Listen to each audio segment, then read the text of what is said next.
வாழ்க வளமுடன். பேராசி ஆனந்தி அன்பழகன், திருவண்ணாமலை. இன்னைக்கு சிந்தனையாக வாழ்க்கை மலர்லேருந்து என்ன எடுத்துட்டு போகிறோம் அப்படின்னா, சாதனை தான் பயன் தரும். சாதனை அப்படின்னா பார்த்தீங்க அப்படின்னா, ஒரு எதை ஒரு எடுத்துக்கிட்டாலும் சரி, அது அருள் துறையாகட்டும், பொருள் துறையாகட்டும், உடலை பாதுகாக்கத்தாகட்டும், சொத்துக்களை பாதுகாக்கத்தாகட்டும், இல்லை உறவினர்களை பாதுகாக்கத்தாகட்டும், எதுலேயுமே பார்த்தீங்கன்னா சாதனை அப்படின்றது சாதாரணமாக வந்துடுது.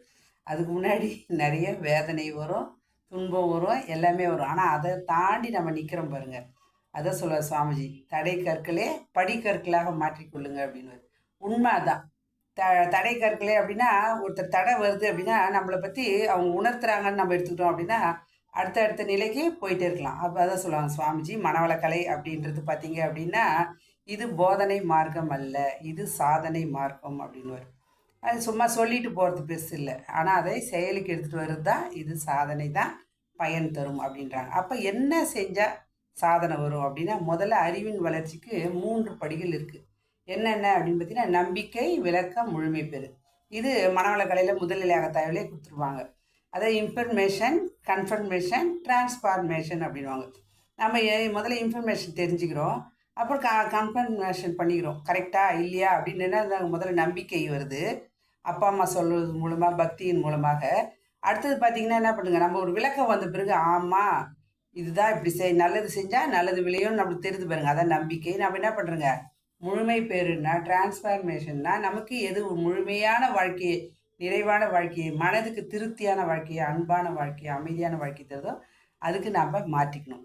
அப்போ உடலை காக்கும் நெறியிலையும் 3 ஒழுங்கும் வேணுன்றார் சுவாமிஜி. என்ன அப்படின்னா, ஒழுக்கம், கடமை, ஈகை அப்படின்றாரு. இந்த அதாவது உடலை காக்கக்கூடிய அந்த நெறியிலும் பார்த்தீங்க அப்படின்னா 3 தன்மை வருது. ஏன் அப்படின்னா பார்த்தீங்க அப்படின்னா, ஒழுக்கம் என்பது நமக்கு மட்டும்தான், நாம் கரெக்டாக இருக்கணும், மற்றவங்களுக்கு சொல்லணும்னு அவசியம் கிடையாது. அப்போ கடமை என்பது நாங்கள் டியூட்டி, நாம் டியூ ப்ளஸ் டி, நம்ம மற்றவங்களுக்கு கடன் ப்ளஸ் மை, நாம் மற்றவங்களுக்கு கடனை திருப்பி செலுத்துகிறோம். அது சமுதாயத்துக்காகட்டும், இல்லை உடன் பிறந்தவர்களாகட்டும், இல்லை அப்பா அம்மாவுக்கு, நம்மளை நம்பி வர கணவன் மனைவியோ குழந்தைகளோ, இதெல்லாம் என்ன பண்ணுறாங்க, நம்ம கடமையை நம்ம சரிவர செய்ய வேண்டும். அப்போ ஈகை என்பது பார்த்தீங்க அப்படின்னா, மற்றவங்களுக்கு கொடுப்பது மட்டும்தான். என்னங்க, நான் எங்கள் வீட்டுக்காருக்கு செய்கிறேன், எங்கள் மாமியாருக்கு செய்கிறேன், அப்பா அம்மாவுக்கு செய்கிறேன் அப்படின்னா அது நம்ம கடமையில் வந்துடும். ஆனால் ஈகை என்பது நம்ம மற்றவர்களுக்கு, அதாவது சொல்லுவாங்க, கொடுப்பவர் மனம் லேசாகவும் பெறுபவர் மனம் வளமாகவும் இருக்குமா. எவ்வளோ ஒரு அருமையான கூட சொல்கிறாங்க பாருங்க. இன்னொரு வார்த்தை கூட நான் கேள்விப்பட்டேன். அதாவது பார்த்திங்கன்னா, கொடுப்பவர்களுக்கு தெரியாது, ஆனால் வாங்குபவர்களுக்கு தெரியும் கொடுப்பது கடவுள் என்று அப்படின்னு. ஏன்னா அந்த சூழ்நிலை, அந்த சுச்சுவேஷன் நம்மளுக்கே ஏதாவது தேவை, நான் யாராவது ஒருத்தர் ஹெல்ப் பண்ணுறாங்கன்னா அவங்க எப்படி சொல்லுவாங்க, கடவுள் மாதிரி காப்பாற்றி நீங்கள் பண்ணுறங்க. இது போல் நம்மளால் முடிஞ்சதை எந்த விதத்துலையாவது நம்ம கொடுக்கணும் சமுதாயத்துக்கு. அதுதான் பார்த்திங்கன்னா, அறிவில் தெளிந்த நிலையில் மனிதன் வாழ்ந்து முழுமை பெற்றாதான் அடுத்தது பார்த்தீங்க அப்படின்னா 7 விதிகளை நன்றாக உணர்ந்து ஆற்ற முடியுன்றார். ஃபஸ்ட்டு நம்பர் 1 பார்த்தீங்க அப்படின்னா, வாழ்வின் நோக்கம்.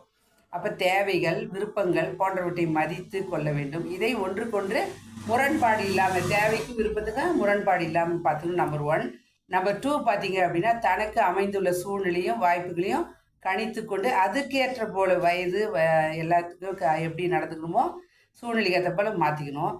அடுத்தது பார்த்தீங்கன்னா, நம்பர் 3 பார்த்தீங்கன்னா, இயற்கை ஒழுங்கமைப்பை, அதன் ஆற்றலை, விளைவுகளை நம்ம என்ன பண்ணுங்க, தவறான காரியம் இல்லை விளைவு இல்லாமல் நம்ம விதியை உணர்ந்து அதை மதித்து அதுக்கேற்ற மாதிரி நடக்க வேண்டும். இப்போ எக்ஸாம்பிள் பார்த்தீங்கன்னா, இப்போ வெயில் காலம் அப்படின்னா, வெயில் தாங்களே அப்படின்னா, ஆனால் வெயில் இருந்தால் தான் உடலுக்கு கழிவுகள்லாம் வெளியேறும்.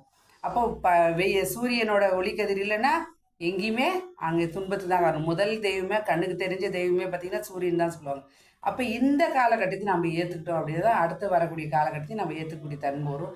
அப்போ இயற்கை ஒழுங்கமைப்பை நாம் ஒழுங்காக மதிக்க வேண்டும்.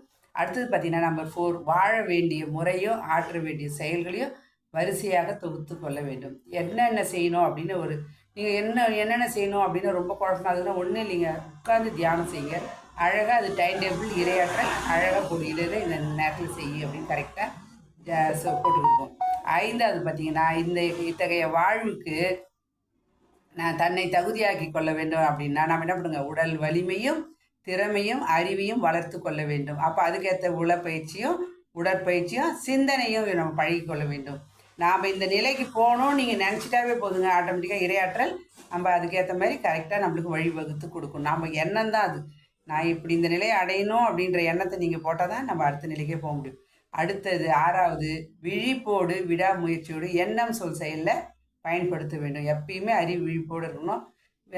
விடாமுயற்சி நம்ம செஞ்சோம் அப்படின்னா கரெக்டாக இருக்கும். 7வது பார்த்தீங்க அப்படின்னா, அப்பப்போ ஏற்படும் தவறுகளை அகத்தாய்வு மூலமாக திருத்தம் பெற்று நான் இந்த வழியில் தான் வாழ்வேன், திருத்தி கொள்வேன் அப்படின்னு நம்ம தூய்மைப்படுத்திட்டோம் அப்படின்னா நாம் சிறப்பாக வாழலாம். அந்த 7 விதிகளை நம்ம கரெக்டாக ஃபாலோ பண்ணோம் அப்படின்னா வாழ்க்கையில் எல்லா வகையிலையும் அமைதி வச்சு உயர்வு பெற முடியும். அப்படின்றதால தான் நம்ம சுவாமிஜி சொல்கிறாரு, தானும் நிறைவாட வாழ்ந்து மகிழ்ச்சியோடு வாழ முடியும், வாழ்க்கையே மற்றவர்களுக்கும் பயன் தரும் அப்படின்ற விதத்தில் தான் நம்ம சாதனை தான் பயன் தரும் அப்படின்றதுல சுவாமி நம்மளுக்கு அழகாக ஒரு டைம் டேபிள் மாதிரி போட்டு கொடுத்துருக்காரு. அதை பயன்படுத்தி கொண்டு வாழ்க்கையில் எல்லா வகையிலும் மனவள கலைக்கு போங்க, அது ஒன்றே போதும். அதுவே நம்ம அடுத்த நிலைக்கு சென்று வழிவகுத்து கொண்டே இருக்கும் என்று சொல்லி இந்த அற்புதமான வாய்ப்பு அளித்த இறைநிலைக்கும் குருவருக்கும் இது காலம் செய்யும் எடுத்த அனைத்து நல்ல அன்பு உள்ளங்களுக்கு நன்றி.